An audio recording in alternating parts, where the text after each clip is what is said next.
Alhamdulillah wa salatu wa salam ala rasulillah wa ala alihi wa sahbihi wa man wala. On a pris un peu plus de temps, c'est vrai qu'il fait lourd dans la salle ici, et puis mes paroles à moi sont assommante, donc je vous donne beaucoup d'informations dans un lieu avec des tôles, de la chaleur au-dessus, mais patientez, vous aurez une bonne récompense, Inch'Allah. Celles et ceux qui veulent prendre du café, du thé, etc., vous pouvez suivre et boire et manger en même temps, il n'y a pas de problème. Akhi Farid, tu allumes le projecteur, s'il te plaît. Donc on était dans le verset 2 de Sourate Yusuf. Allah subhanahu wa ta'ala, il nous parle de ce livre qu'il a révélé. Inna anzalnahu, nous avons révélé un livre en langue arabe. Et on a dit que c'est la seule fois où le miracle et le message sont associés avec tous les autres prophètes et messagers. Et il y a 124 000 prophètes et messagers, 313 messagers et presque 120 000 prophètes. La seule fois où le miracle est dissocié et associé, n'est pas dissocié du message, c'est le Coran, c'est lui le miracle. Et c'est un miracle, pour l'instant, linguistique pour les Arabes. Les Arabes, ils maîtrisaient la langue de telle manière que il y a un poète qui vivait en Arabie, il avait son camarade, son ami, son collègue d'enfance qui est prophète comme lui, qui est poète comme lui. Et il y a une rivalité entre les deux, il y a de la concurrence.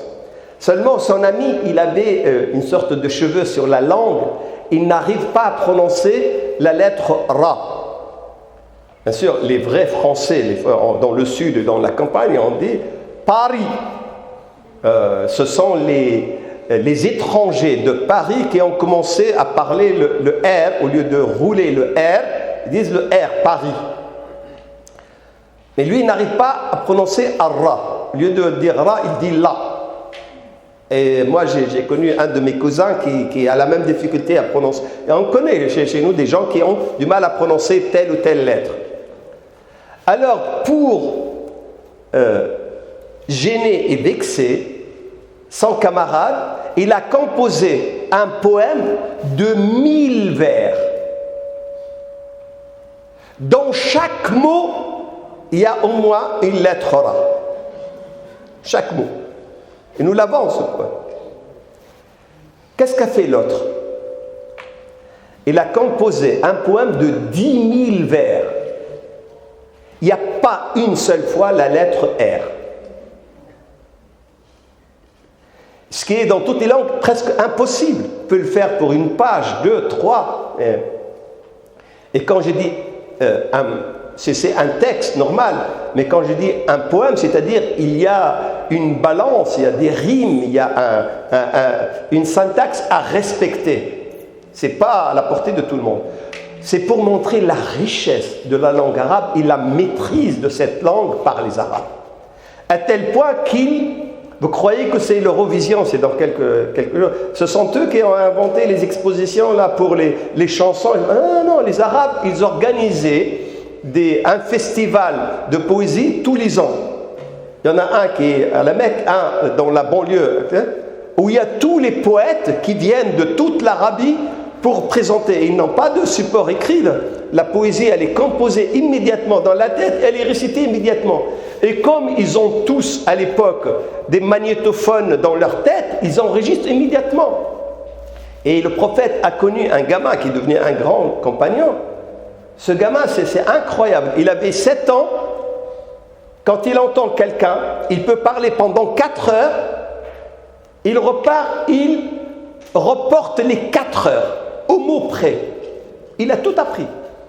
Tout enregistré dans la tête. C'était une capacité qu'ils ont que nous, on n'a pas. Moi, quand j'étais secrétaire général de l'UIF, je connaissais les numéros de tous les présidents de toutes les associations. J'avais dans ma tête, d'ailleurs après j'ai compris pourquoi j'ai tout le temps mal à la tête, j'avais 110 numéros de téléphone que je connaissais. Tu me demandes l'association de Nancy, l'association de Nantes, de Paris, de Strasbourg. Je connais le numéro de l'association du président. Au jour d'aujourd'hui, je vous jure qu'il n'y a que mon téléphone, et parfois je me trompe dans le numéro, et celui de ma femme, que je connais par tête. C'est tout le reste, il faut que je regarde. Je n'enregistre rien. Hier, j'étais ici à l'Assemblée Générale, il y a un frère, je lui dis, donne-moi ton numéro, il a ouvert. Tu ne connais pas ton numéro? Il m'a dit non. Il faut qu'il regarde son numéro sur le téléphone. Les Arabes, ils avaient une mémoire incroyable. Et leur langue, elle est d'une manière telle, c'est la plus riche langue dans le monde actuellement. Et c'est le témoignage des orientalistes occidentaux anti-arabes qui disent ça. Parce que c'est pas une langue comme les langues françaises. Il y a un mot qui est fait comme ça pour toute chose. Non, en arabe, on dit l'urat ishtiqaq. Il y a une racine de 3 lettres, et de cette racine, on peut inventer une multitude de mots. Et chaque mot, la manière de l'écrire et la manière de le prononcer, ça renseigne sur le sens du mot, ce qui est presque impossible. Et c'est pour ça, Allah, il nous parle dans ce verset 2, nous l'avons révélé il ne peut pas faire deux choses, soit il boit le café, soit il montre le verset. Donc, le verset 2, nous l'avons révélé un Coran en langue arabe. Nous racontons, voilà, nous l'avons fait descendre, un Coran en langue arabe, afin que vous...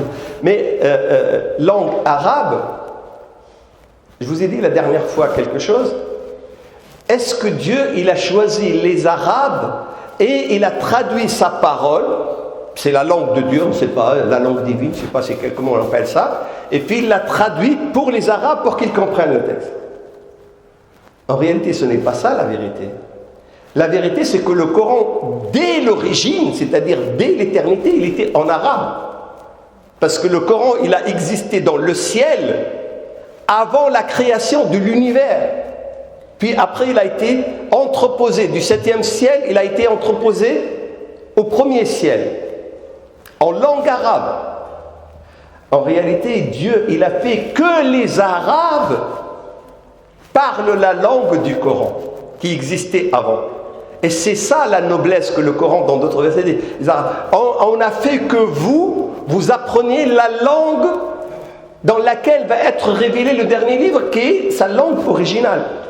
Ce sont les Arabes qui ont appris la langue du Coran, et ce n'est pas le Coran qui a été révélé dans la langue des Arabes. Parce que qui est le premier qui a existé? Bien sûr, c'est la parole de Dieu, c'est le Coran. Et dans des dizaines de versets, Dieu va rappeler la langue arabe parce que c'est le miracle linguistique qui va s'imposer à eux. Mais pour des gens qui raisonnent un peu. Et le 3e verset, et là c'est l'introduction de la sourate. نحن نقص عليك أحسن القصص بما أوحينا إليك هذا القرآن وإن كنت من قبله لمن الغافلين. Nous te racontons le meilleur récit. Les autres sourates du Coran, Dieu parle de prophètes.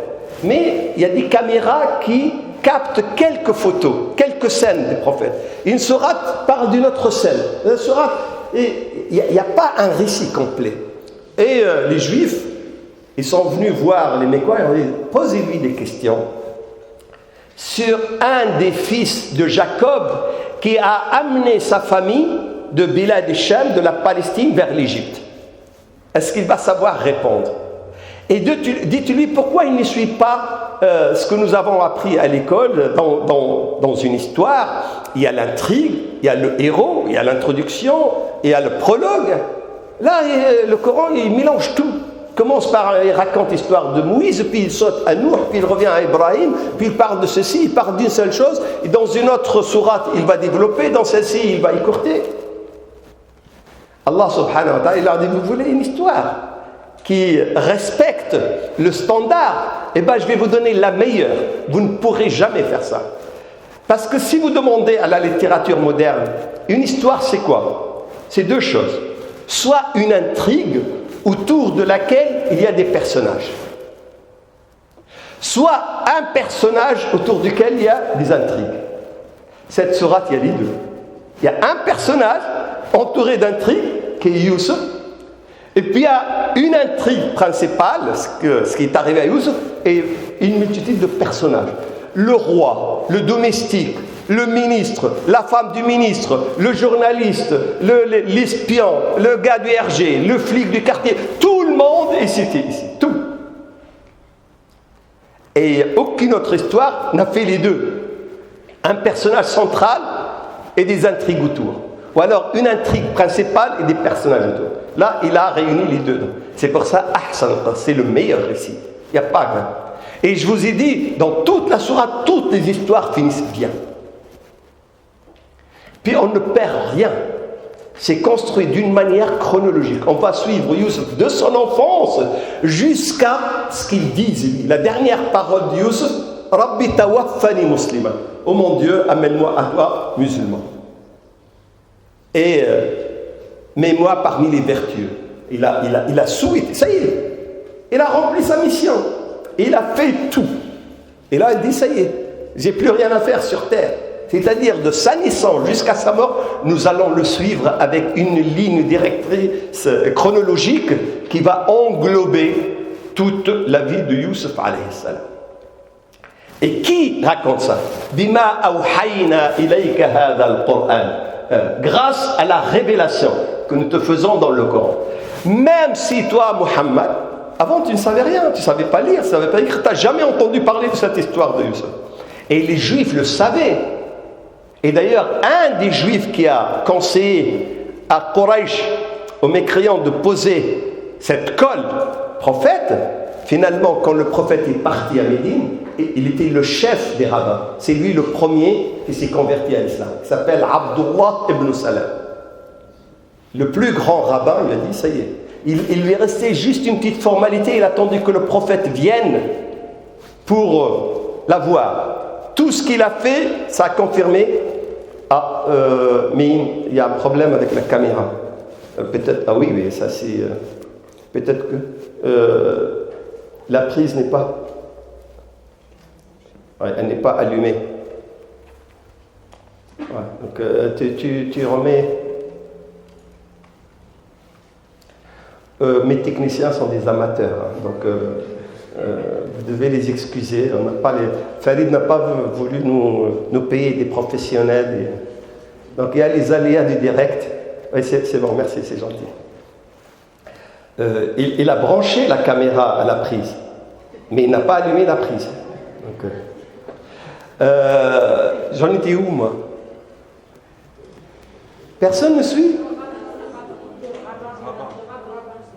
Oui. Abdullah ibn Salam, il a tout vérifié, sauf une seule chose. C'est le sceau de la prophétie. C'est une sorte le tatouage moderne, un grain de beauté que le prophète sallam il a sur son épaule et qui a une forme particulière. C'est comme le petit noir à l'école où il n'y a que des gens de l'extrême droite, des racistes, il ne supporte pas, il est une espèce de nègre, espèce de noir. Puis il avait un petit bouton blanc. Il leur dit, moi en réalité je suis blanc, regardez. Tout le reste c'est un grain de beauté. Et ben, il y avait le grain de beauté du prophète sallam, Khatam an-Nubuwah. Abdullah ibn Salam, quand le prophète est arrivé à Khiba, il est venu et puis il a tourné autour jusqu'à ce que la soutane du prophète dévoile son épaule, et quand il a vu le sceau, ça y est, il a déclaré, s'est converti à l'islam. Mais il pensait que le prophète ne pourra jamais répondre à cette question sur ce personnage qui a fait quitter sa famille de la Palestine jusqu'en Égypte. Seulement la réponse, elle est venue de la meilleure manière. Et le prophète est rappelé par Allah, toi tu ne savais rien avant. En réalité, il ne rappelle pas ça au prophète. Il rappelle à tous les Mécois, à tous les Juifs, tous les chrétiens. Vous le connaissez, c'était un illettré, il n'a jamais été à l'école, n'a jamais été... Qui lui a appris tout ça? Ça ne peut être que Allah subhanahu wa ta'ala. Donc nous allons suivre le meilleur récit. Et le meilleur en tout. Et vous devez... combien nous allons tirer de leçons de ça? il nous faut toute une vie et ça ne sera pas assez pour tirer les leçons de la parole d'Allah subhanahu wa ta'ala. Vous voyez, les 3 versets de la sourate nous renseignent sur tout le reste, sur le Coran, sur la manière de voir, sur la langue arabe, etc. Et on commence par le 4e verset. إِذْ قَالَ يُوسُفُ لِأَبِيهِ. Quand Joseph parle à son père. Ya abati. Là, Youssef parle à son père, il ne dit pas papa. Il ne dit pas comme les bourgeois de chez nous, père. Comme on dit dans notre langue, papouné. Ya abati, pas papa. C'est-à-dire qu'il parle avec une tendresse, une proximité à son père. Il y a que, on comprend déjà que c'est un petit. Parce que quand il devient adolescent, il devient grand, il ne va pas demander et dire à son père, il va lui dire père, ou alors toi l'ancêtre, toi le vieux, comme disent nos jeunes malheureusement aujourd'hui. Et la réponse de son père après dans l'autre verset, Ya bunayya, oh mon petit-fils, mon petit, on comprend. Youssef à ce moment-là, il a à peine une dizaine d'années. Et tout à l'heure, je vais fermer la parenthèse que j'ai ouverte la dernière fois quand je vous ai parlé de Ya'qub et je vous ai parlé du récit de la Bible parce que nous allons comparer le récit biblique au récit coranique.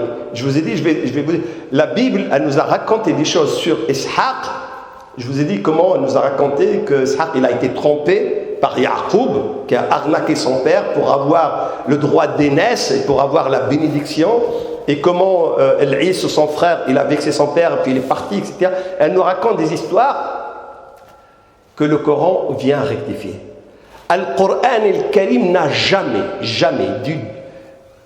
le moindre mal, il n'a jamais laissé supposer le moindre mal pour un prophète. C'est impossible. Le prophète, il est choisi, il est choisi par Dieu pour transmettre. Donc il devrait être parfait, parce qu'il va servir d'exemple, de modèle. La Bible, la majorité des prophètes, Nuh, on a dit qu'il a couché avec ses filles. Lot, alayhi salam, il a couché avec ses filles. Et ils disent que la descendance de Lot, elle vient de l'inceste. Ibrahim, il a menti. Ismaïl, il a trahi. Ishaq, il a failli tuer son fils. Et Ya'qub, il a trompé son père. Et Sarah, elle était jalouse de Hajar et elle a voulu la tuer. Pour ne pas la tuer, elle dit, éloigne-la, je ne peux pas la supporter. Donc on nous parle des prophètes d'une manière extrêmement dégradante. Il y a même de la vulgarité. Même avec Dieu, la Bible, elle a une approche de Dieu, Dieu, il est colérique. Il se met en colère. Et il est rancunier. Dieu, dans la Bible, il se venge. Là, les Juifs d'aujourd'hui nous disent, et j'ai beaucoup d'amis, des chercheurs de grande qualité, ils nous disent que Dieu, il boude. Depuis la destruction du deuxième temple, depuis qu'on a chassé les Juifs de Jérusalem, et Dieu, c'est pour ça qu'il n'a pas encore envoyé le Messie. Il y a beaucoup d'associations qui attendent le Messie. Pas le Messie chez les chrétiens, parce qu'il y a le Messie chez les Juifs. Il y a des associations ici, même à la Villette, ils ont leur siège social ici, qui attendent le Messie. Mais Dieu, il ne s'adresse plus à son peuple élu, parce qu'il boude. Il a été vexé que les Romains détruisent le temple et chassent son peuple. Et cette manière de traiter Dieu dans la Bible, elle donne une certaine coloration, une certaine familiarité quand on parle de Dieu. C'est pour ça Mitterrand, dans le Bébé Show, on l'appelle Dieu. C'est pour ça Weinstein, là, qui a violé une trentaine d'actrices, à Hollywood, on l'appelle Dieu. Et la bébête de Mitterrand, c'est une grenouille qu'on appelle Dieu. Et Dieu, on peut le dessiner. D'ailleurs, on trouve dans les livres pour les enfants, Dieu, c'est un vieillard qu'on peut appeler Saint-Pierre, qui est assis sur un nuage avec une longue barbe blanche. Puis après, on a fait un représentant de Dieu, Père Noël, et puis les enfants, ils ont une image humaine de Dieu. Ils ont une image humaine des prophètes. Et ça justifie. Si Ibrahim, qui est l'ami intime de Dieu, a menti, je peux mentir.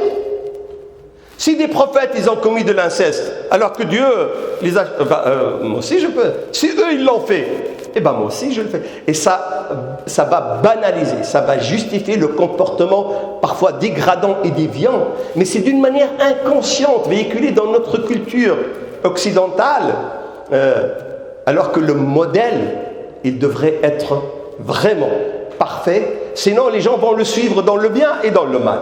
Le prophète ne doit pas. Et si jamais il fait quelque chose qui n'est pas mal, mais ce n'est pas l'idéal, il aurait dû faire mieux, il est rappelé immédiatement à l'ordre par Dieu. Quand le prophète Mohammed sallallahu alayhi wa sallam, il a donné plus d'importance à l'élite de Quraysh au détriment d'un aveugle, Allah subhanahu wa ta'ala dit non, c'est pas bien ce que tu as fait là. Quand Nuh il a dit oh mon Dieu, mon fils, son fils était mécréant, il n'a pas voulu croire en lui, il va être noyé dans le déluge. Il lui a dit c'est mon fils. Non, Nuh, tu confonds les choses. Innahu laysa min ahlak, il n'est pas parmi ta famille. Ta famille sont les croyants. Innahu amalun ghayru salih. C'est une mauvaise œuvre. Et Dieu non seulement il corrige le prophète, mais il le balance. Et voilà, qu'est-ce que je lui ai dit. C'est-à-dire qu'il ne fait même pas discrètement. Parce qu'on ne cache rien. La vie du prophète Mohammed, comme tous les prophètes, elle est limpide, transparente. On connaît la vie du prophète Mohammed depuis sa naissance jusqu'à sa mort, toutes les 10 minutes, tous les quarts d'heure, on sait ce qu'il a fait. On sait où il est et ce qu'il a fait. Que ce soit dans son intimité avec ses femmes, ses épouses, on sait comment il dort, on sait comment il s'habille, on sait comment, même ses relations avec ses épouses, on sait comment, qu'est-ce qu'il fait, parce qu'il doit nous montrer comment. On n'a pas besoin de suivre Marc Dorcel ou les livres X pour savoir comment faire. On a un modèle du prophète sallallahu alayhi wa sallam dans tout. Il est le modèle dans l'intimité, dans ce qui est caché. Comment il mange, comment il dort, comment il prend sa douche, comment il prépare, comment il parle. Tout devrait être transparent. Tout devrait être exposé à nous pour qu'il nous serve de modèle. Seulement la Bible, elle a entaché beaucoup de modèles, beaucoup de prophètes. Ces tâches ont été transmises d'une manière inconsciente dans notre culture et ça a banalisé chez nous la déviation dans le comportement. Parce que mon père, quand moi je dis, il y a le voisin qui m'a prêté 100 €, il veut les reprendre. Puis il sonne, j'ai dit mon fils dévie, je ne suis pas là. Mon fils, comme il est bête, il dit papa, t'as dit que je ne suis pas là. Mais mon fils, qu'est-ce qu'il va apprendre? Il va apprendre le mensonge. Le mensonge n'est jamais inné. C'est un acquis. C'est nous qui... Si vos enfants... Il y a une dame qui m'a appelé il y a quelques mois qui me dit j'ai un problème avec son mari. On a un problème avec notre fils. Il ment tout le temps. Je lui dis madame, je ne le connais pas. Mais soit vous, soit votre mari, vous mentez tout le temps. Parce qu'il ne peut pas... Où est-ce qu'il a appris ça? Le prophète devrait être modèle. Et Youssef alayhi salam, vous allez le voir dans toutes les situations. Les situations... je vais juste vous donner... je vais faire comme Hitchcock, un petit suspense. Imaginez une femme très très belle. Et ce n'est pas n'importe quelle femme. C'est la femme du chef du gouvernement, l'Aziz, le Premier ministre. Elle était jeune, elle était belle. Elle s'est maquillée.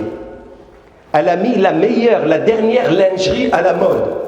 Elle a fermé les portes. Elle a tamisé la lumière. Elle a mis une musique douce. Et puis, c'est elle qui se présente à lui. C'est elle. Vous connaissez beaucoup de jeunes qui ne vont pas succomber à cette tentation. Mais Youssef, il va le faire. S'il l'a fait, c'est pour nous dire que nous aussi, on peut le faire. Seulement, il faut qu'on suive comment il l'a fait pour qu'on fasse comme lui. Et nous, la tentation, là, c'est incroyable. On est dans une société où tout est permis. Et la banalisation des choses qui étaient interdites il y a quelques années fait que quand on voit une femme nue, je vous ai raconté la dernière fois, la première fois, j'ai pas encore à peine 18 ans, j'ai vu je suis venu en France. Moi, j'ai jamais dans ma vie, j'étais dans une famille extrêmement conservatrice, j'ai jamais vu une femme nue. D'ailleurs, je ne sais même pas sous cette robe de la femme, qu'est-ce qu'il y a à l'intérieur. Puis je vois une publicité pour des maillots de bain, panneau 4/3. Quand j'ai vu ça, j'ai failli avoir une attaque. J'ai baissé immédiatement le regard parce que c'est quelque chose, c'est une gifle. Et j'avais 18 ans, j'étais à l'université, j'étais un des meilleurs élèves qui a été envoyé pour faire des études supérieures. Et pourtant, j'étais nul, complètement nul dans l'histoire de...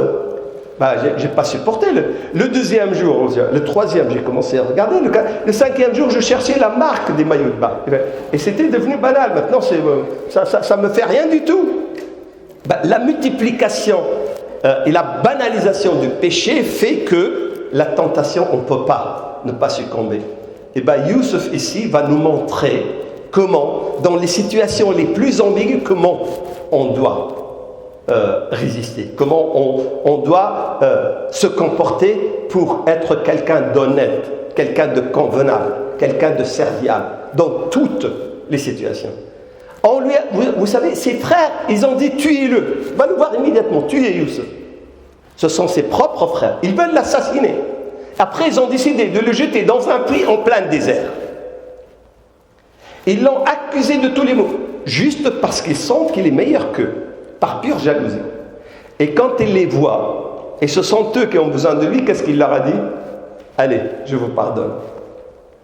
Quand je parlais de pardon pendant le mois de Ramadan, il y a une femme qui suit par Zoom, elle m'a dit, professeur, mais c'est très difficile. Après, elle a appelé le téléphone. Elle m'a dit, je suis désolé, ma sœur, je ne lui pardonnerai jamais. Je dis, mais vous allez être malheureuse, vous portez dans votre... Elle dit, non, malheureuse ou pas malheureuse, je préfère crever sans lui pardonner que de lui pardonner et vivre son temps. Imaginez, pourquoi? Parce qu'on a une accumulation de culture qui fait que on est formaté, on est prédisposé à ne pas faire le bien. Et cette sourate va nous apprendre dans toutes les strates de la vie comment faire le bien. Donc, quand Joseph dit à son père, déjà comment on parle à ses parents, comment on s'adresse à son père et à sa mère, de la manière la plus convenable. Et c'est un gamin d'une dizaine d'années. Et comment le papa, il répond. Et là, ya abati inni ra'aytu ahada ashara, oh mon père, j'ai vu en songe. Et là, vous devez, et le Coran va nous montrer, vous devez faire la différence entre le songe, qu'on appelle en arabe ar-ru'ya, et le rêve, qu'on appelle en arabe al-hulm. Et nous avons les deux, mais on ne connaît pas la différence.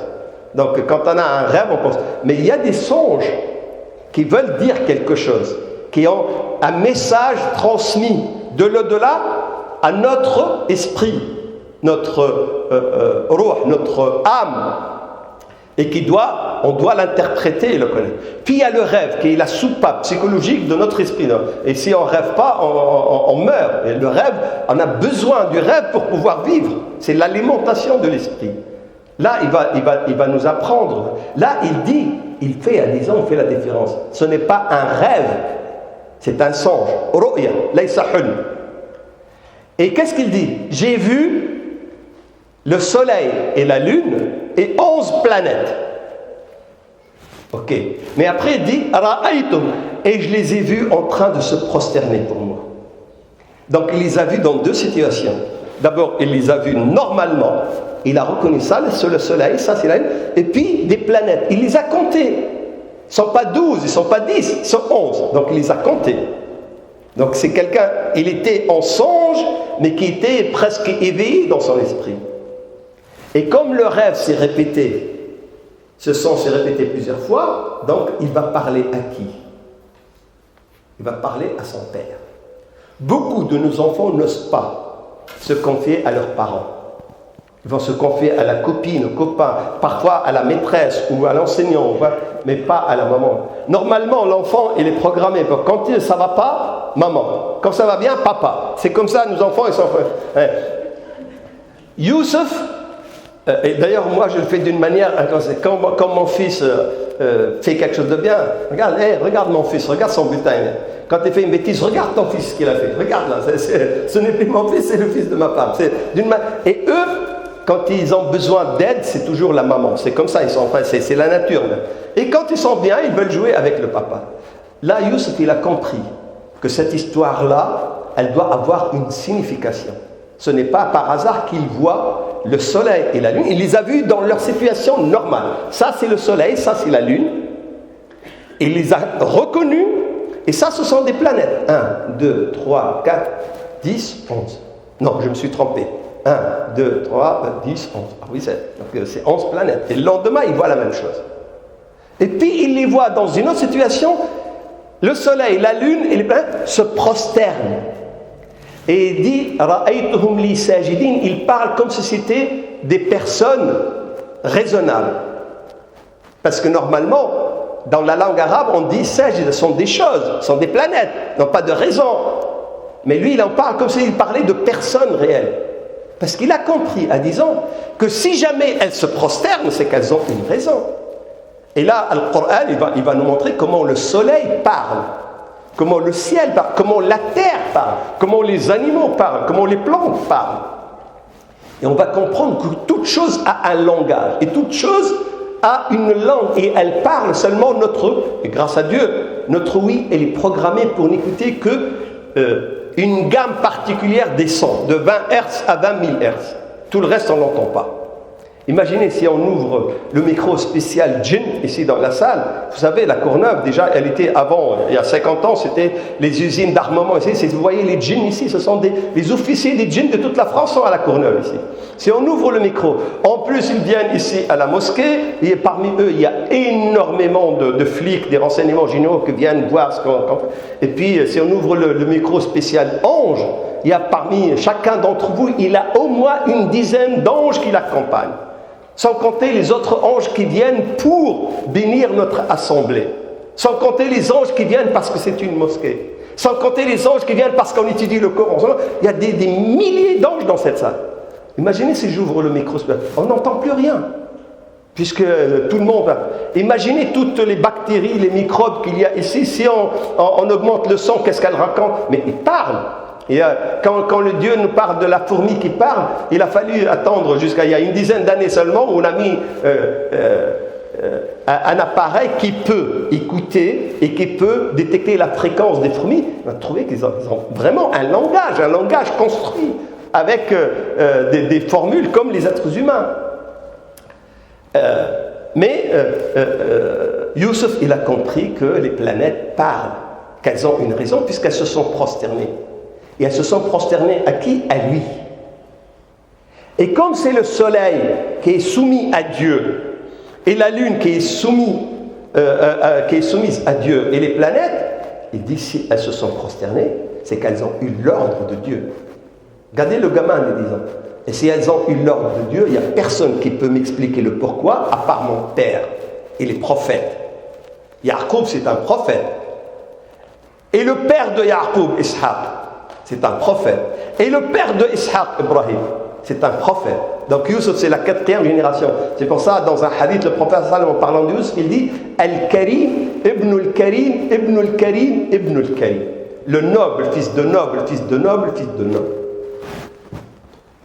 Il demande, est-ce que son père, il lui a dit, écoute, c'est n'importe quoi là, qu'est-ce que tu as mangé hier soir?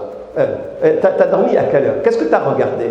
Non, le papa, il a compris immédiatement. Donc, il lui répond d'une manière très convenable. Oh, mon petit-fils. Et ça nous renseigne qu'il était vraiment petit. Et il parle à son fils, ce songe-là, ne le raconte pas à tes enfants, à tes frères. Pourquoi? Il lui a pas dit parce que tes frères sont mauvais. Il n'a pas dit parce qu'ils ne t'aiment pas. Non, il a dit il y a un autre ennemi. Shaitan, il y a le Satan qui est là. Et nous, on oublie souvent, qu'en réalité, nous avons une source de nuisance continuelle qui est tout le temps là et qui utilise la dernière mode de marketing, de publicité, de séduction pour nous égarer, pour nous éloigner du droit chemin. Et elle est perpétuellement avec nous. Et elle est là, pourquoi? Pour nous montrer les choses de la manière que nous aimons, nous. Pour nous pousser à la tentation. Mais pour justifier ça, ils vont mettre le problème sur l'autre. C'est la faute de l'autre, toujours, c'est jamais ma faute. D'ailleurs, chez les Arabes, je ne sais pas s'il y a des Maghrébins ici, des Marocains, des Algériens, des Tunisiens. Qu'est-ce qu'on dit? Raha alayya al-qitar. Le train m'a raté. C'est pas moi qui ai raté le train, c'est la faute c'est le train qui m'a raté. Adrabni al-hit. Le mur m'a tapé. C'est pas moi qui ai tapé dans le mur, c'est le mur qui m'a tapé. C'est-à-dire, dans notre langage de tous les jours, inconsciemment, ce n'est jamais notre faute. C'est toujours la faute de l'autre. Je n'ai pas raté l'avion, c'est l'avion qui m'a raté. Parce que on a un problème de chômage en France. On a un problème de pouvoir d'achat. On a un problème une crise sanitaire. Il y a eu 150 000 morts en France. On a presque 30 millions de contaminés par la Covid. Dans un pays qui est le 4e au monde, il n'y avait pas de masque. Il a fallu attendre des semaines et des semaines pour que les Chinois nous fabriquent des masques. Il n'y avait pas de gel. L'école va mal. Les flics ne sont pas heureux. Les gendarmes, il leur manque une partie du salaire. Personne n'est. Ah, vous savez, c'est quoi la faute? C'est à qui la faute? C'est quoi le problème? Le foulard de la nounou. Foulard de la musulmane. C'est le séparatisme des musulmans. En pleine crise où tout va mal, qu'est-ce qu'on fait? On réunit le Parlement, les ministres, le gouvernement pour décréter une loi pour le séparatisme des musulmans. Il y a des musulmans qui veulent se séparer de la France. On ne les connaît pas, nous. D'ailleurs, personne ne les connaît, personne ne les a vus. C'est pas vous, on les a jamais vus. Mais apparemment, ils existent, puisqu'il y a toute une loi. Il y a une femme qui porte le foulard, elle est soumise. Elle est docteur. Je connais des filles qui ont 2 doctorats. Elle est docteur. Elle est plus intelligente que 3 ou 4 ministres réunis. Pourtant, elle est soumise. Elle est aliénée. Parce qu'elle a un fichu. Et ta grand-mère qui avait... Et Bernadette Chirac, que j'ai vu de mes propres yeux avec Hillary Clinton chez le pape, avec un foulard sur la tête. C'est quoi? Non. Tu portes quelque chose sur la tête, si tu es musulmane, tu es bête et aliéné. Si tu es une sœur, tu es une nonne, tu es une femme convenable, c'est la spiritualité, etc. C'est quoi? C'est la faute de l'autre. Yacoub n'a pas voulu dire à son fils, tes frères, ce sont les... Elle dit, la faute, en réalité, s'il y a une faute, c'est d'abord Ash-Shaytan. C'est d'abord Satan. C'est cette passion, c'est cet être-là qui est l'ennemi éternel qui te dicte un comportement. Mais il lui a dit, Ya Bunayya la taqsus ru'yaka, ne raconte pas, parce qu'ils vont comploter contre toi. Ce n'est pas leur faute. En réalité, Yacoub, il sait que c'est la faute. C'est l'éducation, c'est la jalousie, c'est l'envie. Mais il met l'accent sur Inna ash-shaytana lil insan, à l'homme en général, ainsi ton Seigneur, ô mon fils, ne raconte pas ta vision à tes frères, car il montrerait un complot contre toi. Le diable est certainement pour l'homme un ennemi déclaré. À 10 ans, il va identifier quel est l'ennemi. L'ennemi, ce n'est pas l'autre. L'ennemi, c'est lui et son diable, son shaitan. Donc il va faire attention à lui pour ne pas tomber dans le piège de shaitan.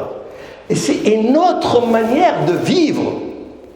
Quand tu n'as pas une méfiance continuelle de tous les autres, quand tu n'accuses pas tous les autres de... Il y a un chanteur français connu, il est parti vivre à Londres. On lui a dit, pourquoi tu es parti à Londres?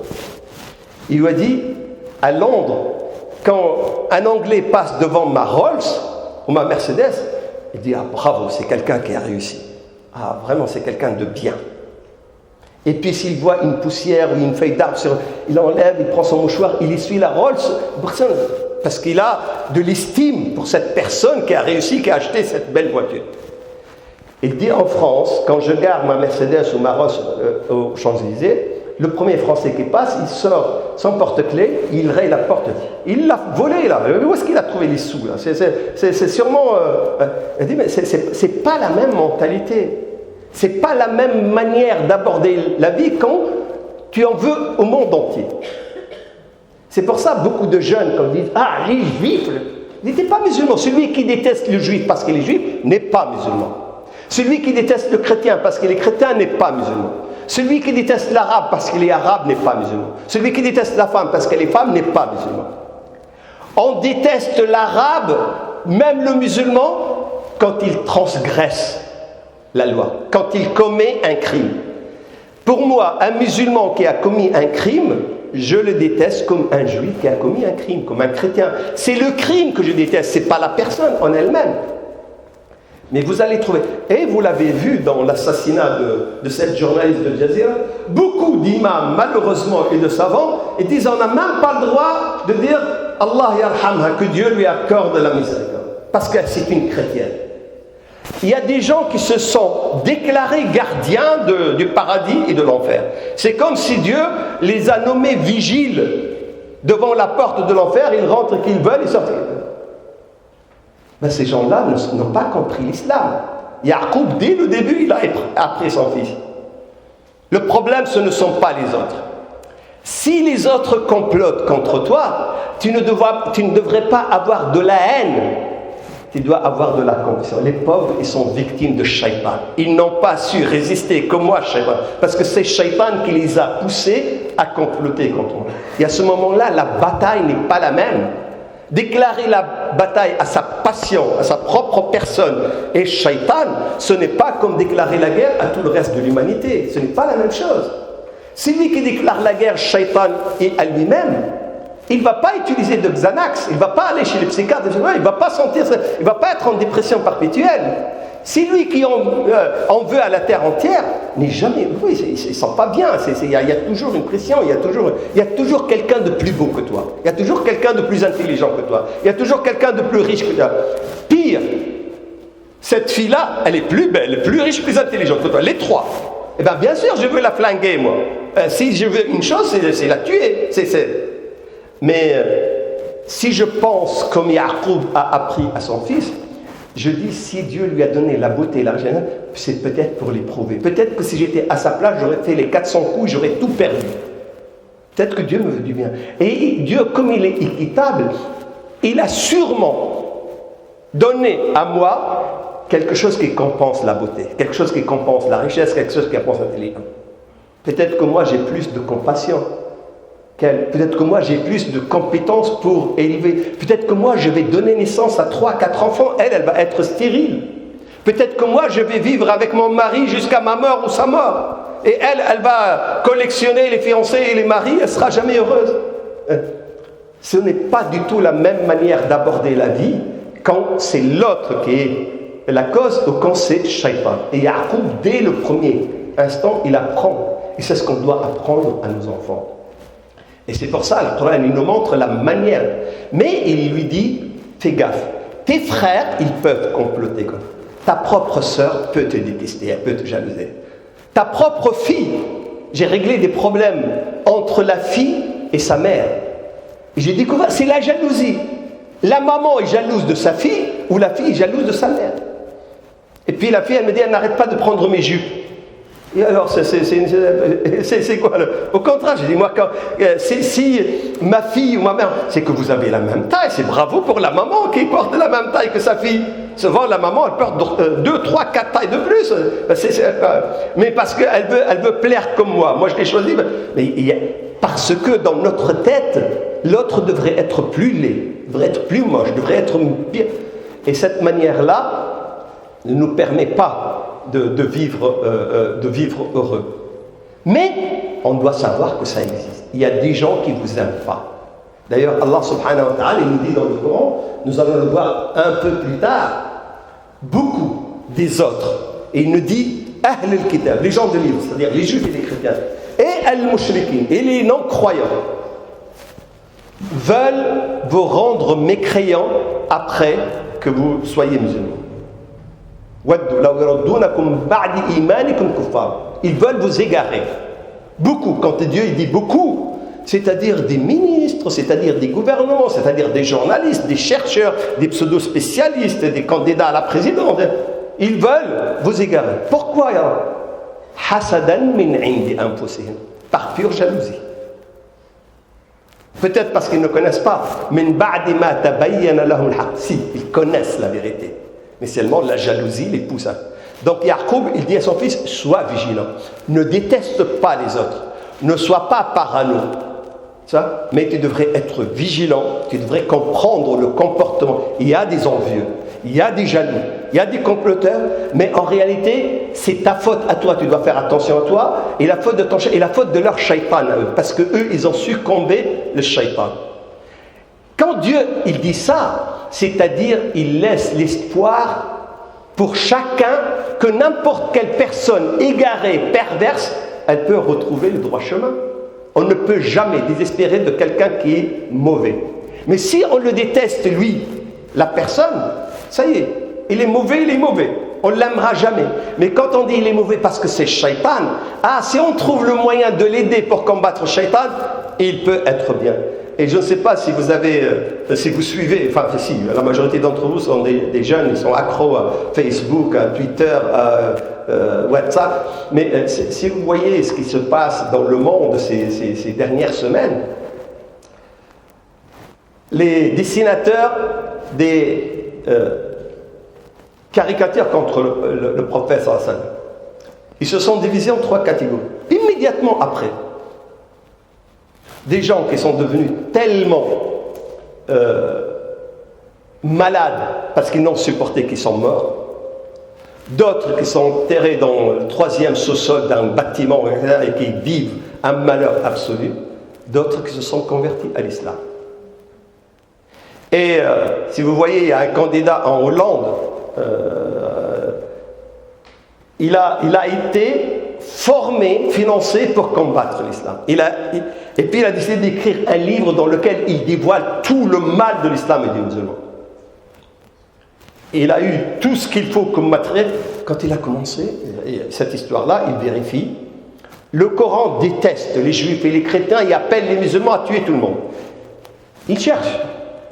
Il y a 6600 versets. Bon, il n'y a pas. Cette traduction n'est pas bonne. Il n'y a pas. Il est où ce Coran-là? Il n'a pas trouvé. Le prophète, il n'a pas trouvé. Les musulmans, ils demandent au premier imam. Il y a un problème là. Les musulmans maltraitent leurs femmes. Et la femme musulmane, c'est la femme la plus malheureuse. Il ouvre les portes et trouve que c'est elle qui porte. C'est elle le chef. Et lui, il fait le macho dehors, mais à l'intérieur, oui, d'accord, madame, c'est elle qui commande. Et la femme musulmane, même sur le plan de l'intimité, moi j'ai fait une étude de 600 pages sur la sexualité des musulmans en Europe, et j'ai découvert que les statistiques, mais il n'y a absolument aucune comparaison entre la satisfaction dans l'intimité de la femme musulmane et de la femme non musulmane. Mais il a découvert que, elle est où cette femme battue, cette femme? Il a trouvé des familles parce qu'ils sont complètement débiles, ils ne connaissent pas la religion, et ils se comportent par machisme, pas par religion. Mais que les imams, les responsables disent non, c'est pas comme ça. On lui a dit la femme en islam irrite la moitié de l'homme. Il a cherché, regarde, il a trouvé dans 4 cas seulement la femme irrite moins de l'homme. Mais dans 7 cas, elle irrite exactement comme lui. Dans plus d'une douzaine de cas, elle irrite plus que lui.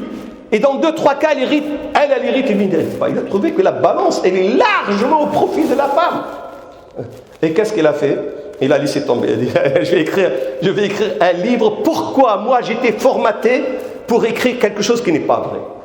Il a changé. Et là, ça fait seulement un quart d'heure. Vous allez chercher, vous allez trouver. Et cette manière de voir la vie, d'appréhender l'autre, que Yacoub nous apprend, que nous, les musulmans, nous donne de la compassion, nous donne une sorte de piété pour nous. Ceux qui ne nous aiment pas, je les plains. Je ne les déteste pas, je les plains. Wallah, je dis, le pauvre, c'est la blessure. Et puis, j'ai qu'une seule hantise, c'est de l'arracher malgré lui et de le ramener de force au paradis. Quand on nous apprend qu'il faut les flinguer, les tuer, il faut etc., il faut enfermer la femme, c'est qu'on n'a rien compris. Et cette sourate-là, dans ce verset, quelques mots, ils viennent nous dévoiler tout ça dans ces quelques mots. Et il lui donne, parce que là, c'est une mise en garde. Fais gaffe à tes frères, ils peuvent comploter contre toi. En plus, ça ne sera pas leur faute, c'est la faute de Shaitan. Donc, on va avoir peur. Mais là, après la mise en garde, après, entre parenthèses, la pseudo ou la presque mauvaise nouvelle, il faut qu'il lui donne la bonne nouvelle. Et ça, c'est une autre manière. C'est de la pédagogie. Et alhamdoulilah, j'ai un cheikh qui m'a appris ça il y a plus de 30 ans. Quand j'étais petit, grâce à Dieu, j'avais de très bons résultats à l'école. j'ai 9 sur 10, 10 sur 10, 8 sur 10. Une matière, c'était, je ne sais pas, le sport, etc., parce que j'étais absent, parce que j'étais malade, j'étais hospitalisé. J'ai eu 6 sur 10, à peine la moyenne. Il y a sur ma feuille 15 notes excellentes. Une note, Mon père, il fait le myope sur les 15 bonnes notes. Il ne retient que la mauvaise. Mais pourquoi t'as raté ça? Et puis je sors, moi, avec l'idée que je suis un raté complet. Parce qu'il ne voit que la mauvaise chose. Et j'ai appris avec mes petits-enfants, avec mes enfants, quand je vois dans le bulletin, il y a 5 mauvaises notes, il y a une bonne note, je le félicite d'abord pour la bonne note. Il dit bravo, c'est que tu as la capacité de faire ça. Ça, il faut que tu fasses. Tu lui donnes tu lui donnes l'espoir, tu lui donnes l'envie. Mais si dès le début, tu es complètement débile, tu es complètement imbécile, tu n'apprendras rien. Yacoub, il a dit, si j'ai mis en garde mon fils, il risque de développer un complexe ou avoir peur. Il faut que je lui annonce la bonne nouvelle tout de suite. Si Dieu t'a montré ce songe, ce rêve plusieurs fois, c'est parce qu'il est en train de te préparer, de te choisir, de te dire, ainsi ton Seigneur te choisira et t'enseignera l'interprétation des rêves. Vous savez, c'est quoi l'interprétation des rêves? C'est-à-dire, il va t'apprendre ce qu'au milieu du XXe siècle, un Viennois en Europe, d'origine juive, qui va prétendre être le maître de ce que je vais t'enseigner là, de la psychanalyse, l'interprétation des rêves. Et nous allons voir l'interprétation. Et d'ailleurs, si vous voyez, moi j'ai étudié la psychologie, et quand vous voyez les livres, il y a des chaînes dédiées à l'interprétation. Il y a énormément de femmes musulmanes qui suivent ça. Si tu portes une robe blanche, c'est qu'il va y avoir un deuil. Et ils interprètent tout de travers. Et bien, le Coran, dans cette sourate, il nous apprend. Si tu vois une robe blanche, c'est que tu vas te marier. C'est une robe blanche. Pourquoi tu veux que ça soit? On nous a appris les choses d'une manière un peu bizarroïde, ce qui fait. Non, cette science qui est presque une science occulte, mais c'est une science. Parce que si Yacoub, il a dit à son fils, Dieu t'enseignera, donc les rêves, les songes, ce n'est pas du n'importe quoi. C'est une science objective. Seulement, il faut maîtriser les outils. Il faut connaître. Comme la physique, comme la chimie, comme les mathématiques. C'est une science. Et si vous ne la connaissez pas, ce n'est pas parce qu'elle n'est pas une science, c'est parce que toi, tu n'es pas savant. Il faut que tu maîtrises ça. Et est-ce que cet enseignement-là, il est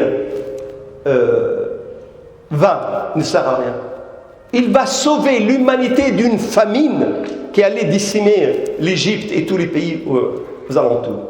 Cet enseignement de l'interprétation, puisque c'est Youssef qui va interpréter le rêve du roi, et il va prendre des dispositions pour sauver le monde. Alors il lui annonce encore la bonne nouvelle, et il parfera, c'est-à-dire Dieu t'a donné un bienfait, mais il va compléter ce bienfait, comme sur toi et la famille de ton père, de Jacob, comme il l'a parfait auparavant sur tes deux ancêtres, Ibrahim et Isaac. Et là, la continuité des générations, la fierté pour les ancêtres. Wallah, j'ai entendu dans la banlieue parisienne, il y a très longtemps, des jeunes, je suis allé dans une mosquée, c'est un projet de mosquée, ici, pas très loin d'ici. Et puis après la conférence, les jeunes ils m'ont invité à boire un café. Et puis ils parlent entre eux, ce sont des jeunes musulmans convenables qui font la prière. Ils disent, au fait, tu m'as pas dit que tes vieux vont partir au bled? Il veut dire, ouais, mais la vieille, elle est malade, il faut qu'elle aille voir. Vous parlez de qui, là?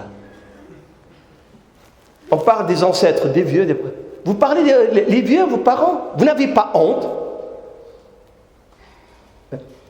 C'est normal, les vieux, c'est-à-dire, ça y est, on attend un quart d'heure jusqu'à ce qu'ils... ils disent même pas jusqu'à ce qu'ils décèdent, jusqu'à clament, jusqu'à crève, et puis ça y est. C'est pas la manière. Non, tes ancêtres, tu devrais être fier de tes parents, de tes grands-parents. Tu devrais continuer. Mais continuer quoi? Par faire les bienfaits, les bonnes choses, pas les mauvaises choses.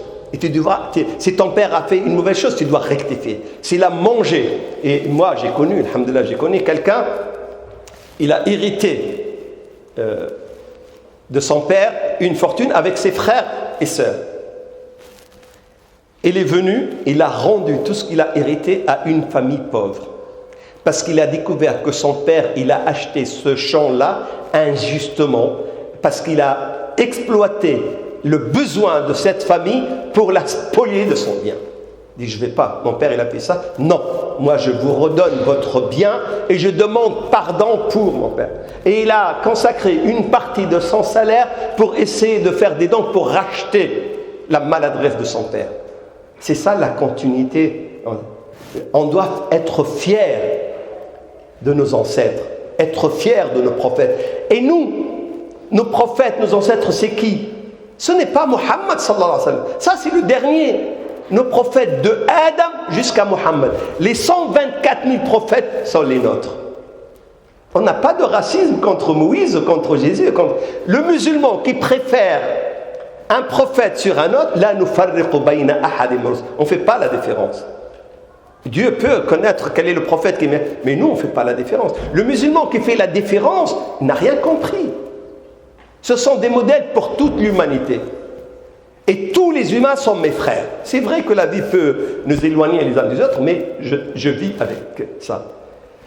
Et quand Dieu va parfaire les bienfaits, je vais être tranquille. Parce que celui qui m'a promis le salaire, ou le diplôme, ou le permis, ou la maison, ce n'est pas mon patron, ce n'est pas le ministre. Le ministre, il m'a promis ça, le lendemain, il a été balayé par les élections, même lui, il ne peut pas sauver son salaire. Non, celui qui m'a promis ça, c'est quelqu'un qui maîtrise tout. C'est Allah subhanahu wa ta'ala. Et quand je donne confiance en Allah subhanahu wa ta'ala, je suis sûr que toutes les promesses vont être honorées. Et vous savez, un enfant de 10 ans, il apprend ça. Il donne la place qu'il faut à Allah subhanahu wa ta'ala. La place qu'il faut à son père, à son grand-père, à ses enfants. La place qu'il faut au bienfait. Et c'est comme ça que quand je dis, moi, à ma femme, je ne dis pas à notre petite fille qui est malade, ah, t'as mal à la gorge, je vais t'amener chez le médecin, il va te soigner. Ne lui dis jamais ça. Je vais t'amener chez le médecin et Dieu va te guérir, Inch'Allah. Le médecin va dire. Il faut qu'elle comprenne que le médecin, ce n'est que l'intermédiaire, que l'outil. Mais la guérison, c'est Allah subhanahu. Sinon, elle va associer, d'une manière inconsciente, sans le savoir, elle va penser que la maladie, que la vie, que la mort, c'est les choses objectives. Elle va oublier Dieu. Et vous trouverez aucun verset où il n'y a pas dans l'équation, le facteur principal, c'est Allah subhanahu wa ta'ala. Et si dans notre vie, on n'a pas convoqué ce facteur principal dans tout, on ne comprend rien. Hier, j'étais dans l'Assemblée générale. Farid, tu ne vas pas me balancer au responsable, s'il te plaît. J'étais dans l'Assemblée générale de musulmans de France, ici, dans cette même salle. Puis j'ai entendu des discours très bien, des petites interventions très très nobles. Mais j'ai très peu entendu Allah a dit ou le prophète a dit.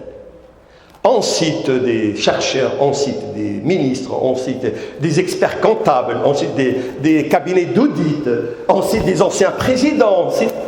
Et j'ai dit, mais je suis chez des communistes, je suis chez des athées, je suis chez qui là?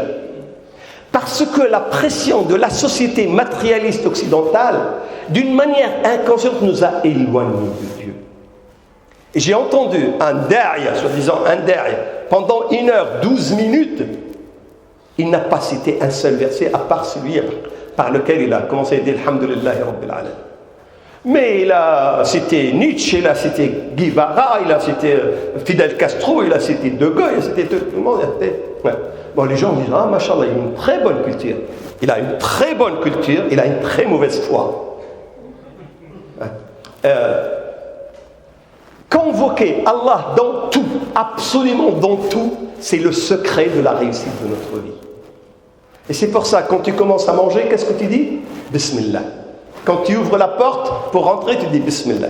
Salam alaykum. Quand tu sors, tu dis Bismillah. Tawakkaltu Allah. Quand tu portes ta veste, tu dis Alhamdulillah alladhi albasani bila hawlin minni. Bismillah. Quand tu mets ta cravate, quand tu choisis le foulard qui est assorti à ta tunique, et ben tu regardes devant le... Quand tu regardes le miroir, vous savez, quand vous éternuez, qu'est-ce qu'on vous dit? Rahimakallah. Que Dieu te bénisse. Pourquoi je te dis Rahimakallah? Parce que, Inch'Allah, vous ne le verrez jamais. Ça ne vous arrivera pas, vous le verrez. Mais moi, je l'ai vu quand j'étais petit, ça me traumatise même maintenant. Quand tu bailles, imagine, au moment où tu bailles, ta mâchoire se bloque. Regarde ton visage. Est-ce que vous avez vu la planète des singes? Je te jure que tu es encore plus laid que les...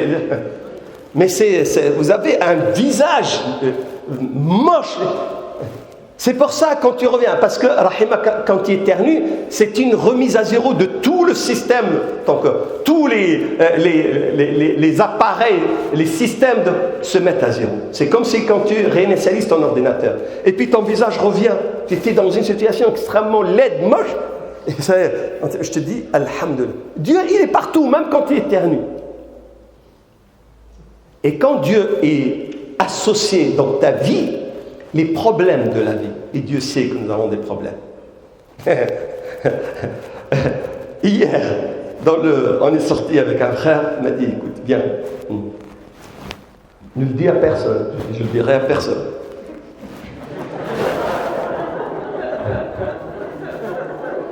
Ma femme, je ne la supporte plus. Qu'est-ce qui se passe? Il m'a dit, je vais te raconter, mais... Je lui dis, tes enfants, ne m'en parle pas. Tu connais mon dernier? Tu sais où il est? Ne le dis pas, il est en prison. Ah bon? Qu'est-ce qu'il a fait? Je ne sais pas, c'est une bêtise, mais j'espère qu'il va sortir. Ma fille, elle dit, heureusement, elle est partie avec un gaouli pendant des mois, alhamdoulilah, là, elle est revenue. Pas avec un gaouli. Vous savez, dans notre langage, gaouli, les guerroyers, al-muharib. C'est-à-dire, on parle de l'autre d'une manière inconsciente, on dit gaouli. C'est-à-dire, guerroyer, c'est un ennemi. On est né ici, on vit ici, on a appris ça. Et là, elle est revenue. Et puis, il m'a raconté, je lui dis, écoute, toi, rien que pour ce que tu m'as raconté, tu vas aller au paradis sans jugement. Parce que tu supportes tous les malheurs de la planète, tu les as concentrés chez toi. Et Dieu sait que chacun de nous, il a un problème de santé, un problème de facture, un problème de parents, un problème de voisins, un problème de travail, tous, nous avons des problèmes. Mais la seule manière de supporter ces problèmes et de trouver les solutions, c'est de convoquer Dieu. Parce que lui, il peut, nous, on ne peut pas. Lui, il sait, nous ne savons pas. Et c'est ce que cette sourate dans chaque verset, et la manière dont Yaaqub parle à son fils, il lui transmet ça. On ne peut pas faire l'économie de Dieu, il s'immisce dans tout, il est dans tout. Mais Youssef, il est élevé comme ça. C'est pour ça, à l'instant T égale 0, où il y a la tentation au maximum, laoula arra'a burhana rabbah. Toute cette éducation lui a servi au moment vraiment extrêmement délicat. Là, toute l'éducation, elle lui montre Dieu. Il voit les signes devant lui. Et c'est ça qui va l'empêcher de commettre l'irréparable. Alors là, Inna rabbaka alimun hakim. Ton Dieu, si je te demande que Dieu va te donner ça, il ne va pas te le donner parce que nous sommes les vrais Gaulois, parce que nous sommes les blancs aux yeux clairs, parce que nous sommes l'homme blanc, parce que nous sommes les nobles, parce que nous sommes les descendants des rois. Il va te donner ça parce qu'il est sage. Et Dieu, il sait à qui donner ça. Et quand la Mecque a inventé un racisme incroyable, un racisme contre les femmes, les Mécois, avant l'islam, n'aimaient pas les femmes. La femme n'héritait pas. La femme, c'est un produit qui est transmis aux enfants du défunt comme les champs, comme les chamelles, comme eux. Et la femme n'a pas le droit de voter, n'a pas le droit. Elle existe juste pour le plaisir. Les autres, les étrangers, on ne les aime pas parce qu'ils sont étrangers. Mais parmi les étrangers, il y a les Noirs, comme disait Coluche dans un de ses sketchs. C'était à la fois noir, petit et moche. Alors là, t'es foutu ici en France. On n'aime pas les Noirs parce qu'un Noir, ça ne peut pas être... Vous savez, Gustave Le Bon, et ici en France, qu'est-ce qu'on nous a transmis? On nous a transmis que le Noir, le nègre, par nature, il est fainéant. Par nature. Il aime danser. Il suffit que tu commences à taper sur une darbuka, puis il commence à danser. Il est agile comme les singes, mais il n'a pas de cervelle. Et on nous a montré, j'ai des thèses dans ma bibliothèque qui nous montrent que le cerveau du noir, il pèse moins lourd que le cerveau du blanc. Et il nous faut ça pour justifier la colonisation. Et on a compris ça.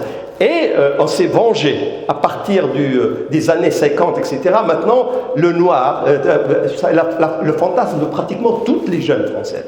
C'est d'avoir une aventure avec un noir parce que c'est l'homme le plus viril. Parce que c'est l'homme qui est doté de forces naturelles que les autres n'ont pas. Ben, cette approche-là, raciste, dans l'extrême, à droite ou à gauche, elle existait à la Mecque. Comment régler ça? Vous savez ce qu'a fait le prophète? Il a attendu que tous les Mécois, tous les nobles, tous les blancs, tous les intelligents, tous sont réunis autour de la Kaaba et il demande aux nègres, Bilal, de monter sur le toit de la Kaaba, que même les hommes blancs n'ont jamais foulé le toit. Quand ils ont construit, ils mettent un échafaudage pour ne pas mettre le pied sur le toit. Il monte sur la Kaaba et fait l'adhan. Vous savez, cette leçon-là, elle a tué le racisme définitivement.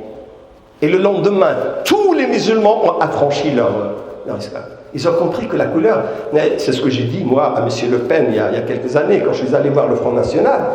Il dit, mais le racisme, c'est la chose la plus bête que j'ai jamais vue en France. Ça veut dire que M. Le Pen, quand il part en vacances, et il est bronzé, la peau, elle est plus foncée, donc il devient plus bête. Puisque là, plus la peau est foncée, plus on est bête. Donc, quand tu vas en vacances, tu reviens plus bête. C'est du n'importe quoi. Mais on transmet ça d'une manière insidieuse dans notre manière, notre culture.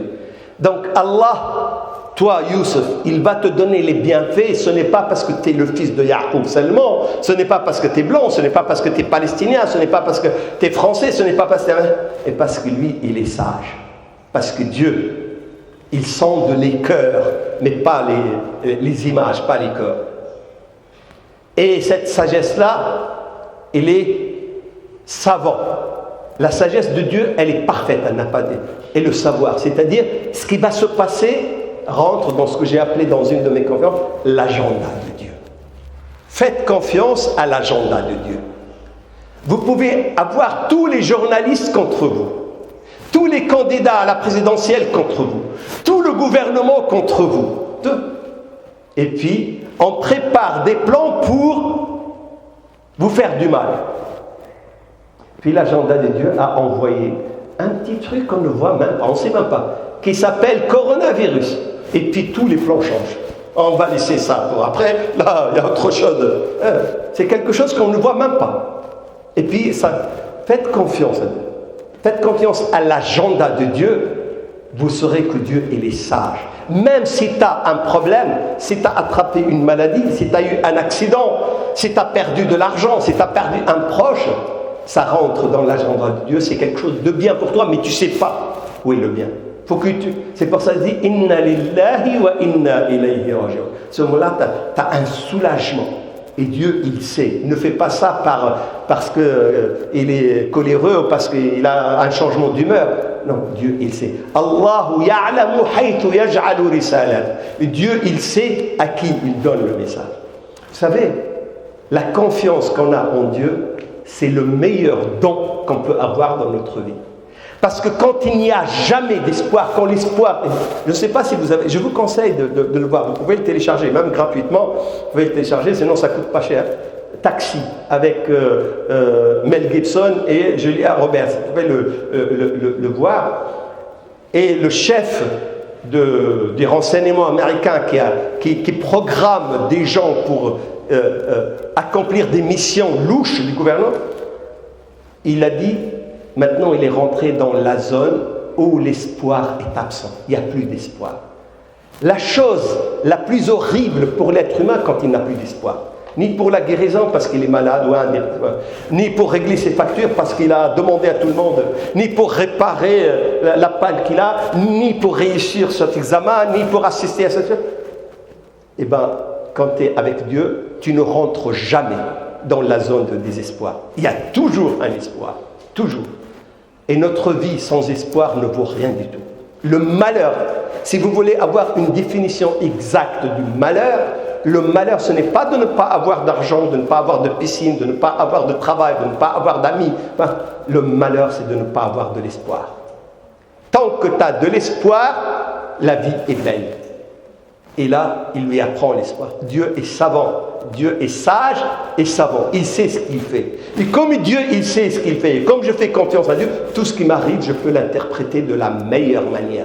Et ce n'est qu'une tempête. Ce n'est que la nuit. Après la nuit, qu'est-ce qu'il y a? Il y a le jour. Il y a l'aube. Après la pluie et la tempête, qu'est-ce qu'il y a? Il y a le beau temps. Après le malheur, qu'est-ce qu'il y a? Il y a le bonheur. Après la peine, qu'est-ce qu'il y a? Il y a la joie.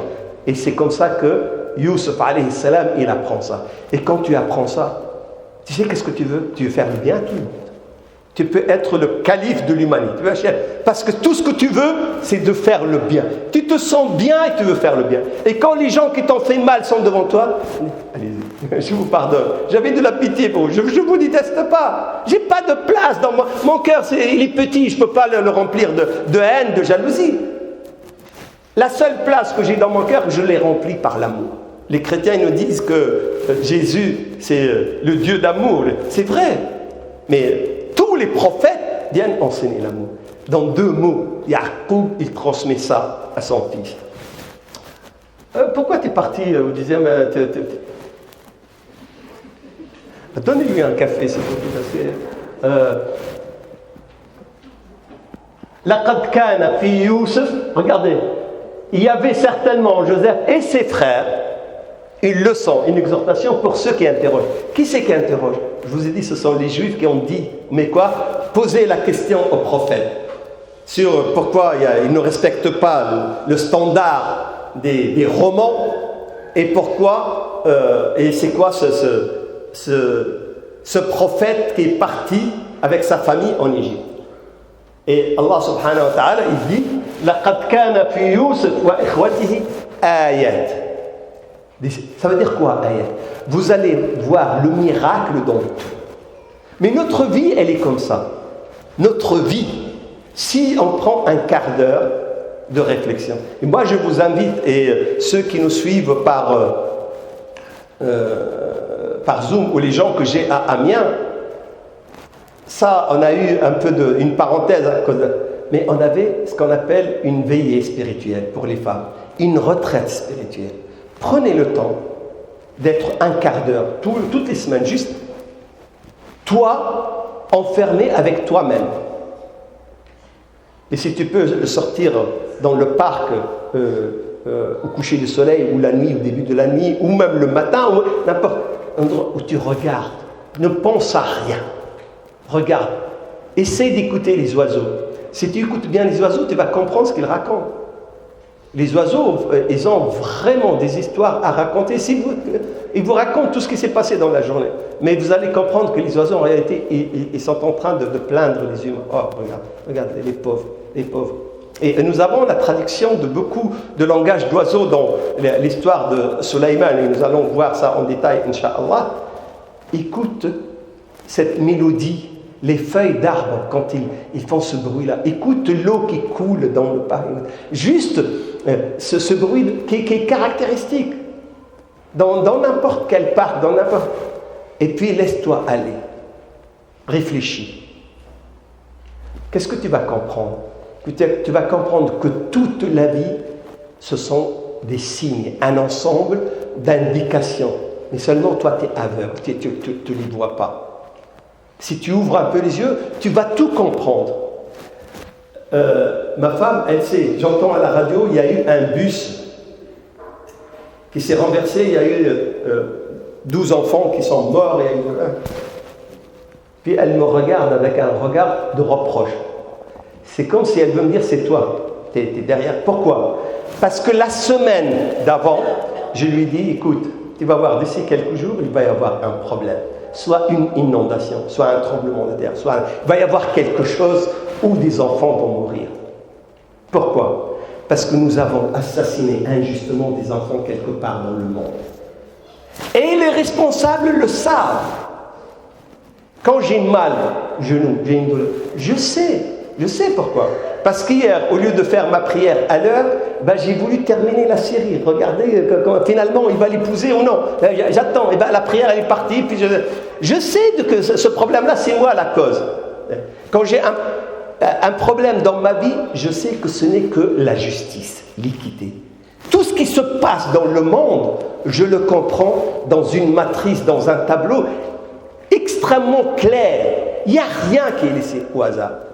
Et je vous jure, maintenant, elle a appris depuis des années et des années, à chaque fois, regardez, écoutez, quand on commet quelque part un crime Et surtout si c'est un crime soit commis par un État ou couvert par un État ou par des responsables, quel que soit le crime, n'importe où, vous allez voir, dans les jours, les semaines, il va y avoir la riposte d'une manière naturelle.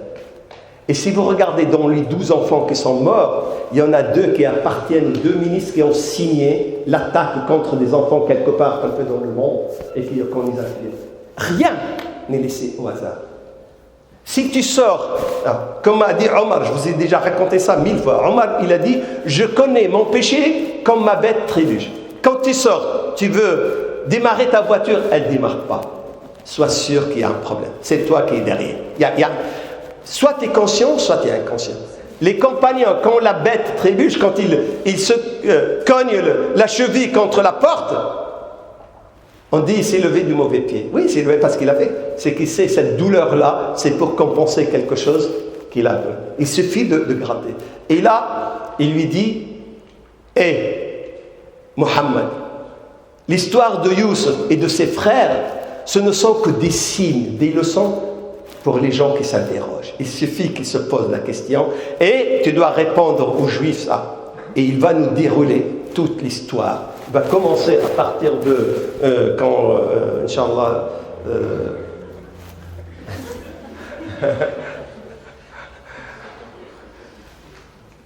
il va commencer par le verset 8. إذ قالوا ليوسف وأخوه أحب إلى أبينا منا ونحن عصبة إن أبانا لفي ضلال. Quand ceux-ci, c'est-à-dire ses frères, dirent Joseph et son frère sont plus aimés de notre père que nous, alors que nous sommes un groupe bien fort. Notre père est vraiment dans un tort manifeste. Et l'histoire va commencer par ça. Qu'est-ce qu'on reproche à Joseph? Quel est son crime? Tu te rappelles, Farid, qu'est-ce que j'ai dit hier? J'ai dit, ce qu'on nous reproche ici en France, c'est qu'on n'a rien à nous reprocher. On ne nous aime pas, c'est pas parce que nous sommes mauvais, mais parce qu'on est bon. Ils le savent. Et quelqu'un qui est bien, quelqu'un qui est à la tête du premier de la classe, on ne l'aime pas. On n'aime pas les... Nous, on est programmés pour aimer les médiocres. Parce que comme je suis médiocre, je suis bien avec les médiocres. Quelqu'un qui est mieux que moi, je ne l'aime pas, je veux le flinguer. Quel est le péché, quel est le défaut de Youssef? Il est le préféré de notre papa. Et comme il est le préféré de notre papa, on devrait tout faire pour être les préférés de... Non, on va l'éliminer lui. C'est la solution la plus simple que nous utilisons dans toute notre vie. Et toute l'histoire va déconstruire cette mécanique-là qui est en train de gâcher. Pas notre vie familiale seulement, notre vie dans la société, notre vie dans le pays, notre vie de gouvernement, notre vie d'État, notre vie des Nations Unies, notre vie... C'est ça. Comme tu es mieux que moi, qu'est-ce que je fais? Je te flingue. Je te fais disparaître. Et c'est une mécanique qui a été mise en place par Shaitan, par Satan. Et nous sommes les outils de cette mécanique et nous sommes en train de l'appliquer. Nous allons décortiquer ça tout au long de cette histoire, mais ça sera, Inch'Allah, la prochaine fois. Je vais juste m'arrêter ici, puisqu'il reste à peu près 20 minutes pour 18h, pour vous laisser un peu de temps pour souffler un tout petit peu, et si vous avez des questionnements, des remarques, etc. Mais avant, je commence toujours, moi, par la première question. Est-ce que ce que j'ai raconté, malgré la pression, malgré la chaleur, malgré que je vous assomme, est-ce que ça a été compris? Oui. C'est clair? Bien, merci pour votre présence, merci pour votre attention, merci pour votre endurance.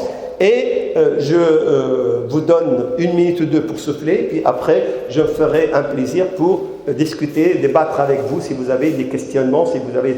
Cette sourate va nous prendre 2 ou 3 séminaires, Inch'Allah, et vous allez voir, Inch'Allah, à la fin de la sourate, vous allez avoir une autre manière d'appréhender le Coran, d'appréhender les prophètes, et de comprendre le pourquoi de nos séminaires. Et ça va vous éclairer beaucoup de choses dans votre vie, Inch'Allah.